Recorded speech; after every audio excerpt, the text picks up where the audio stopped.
This is a review of the Noctua NH-U12S Chromax Black single tower CPU fan, which is this thing right here.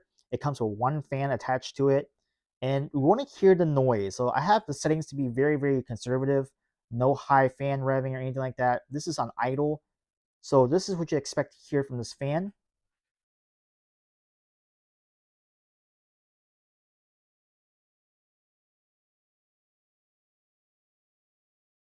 So I hope you can hear that. It's not too noisy. Now I have the case open, so obviously it won't be the most quiet, but I can barely hear this fan running, just spinning on idle most of the times. Unless I'm really trying to listen to the fan, then I might hear it. But it's done a solid job of keeping my CPU cool. And if you adjust it the way you want it, you might be able to be more aggressive. But it's worked so far.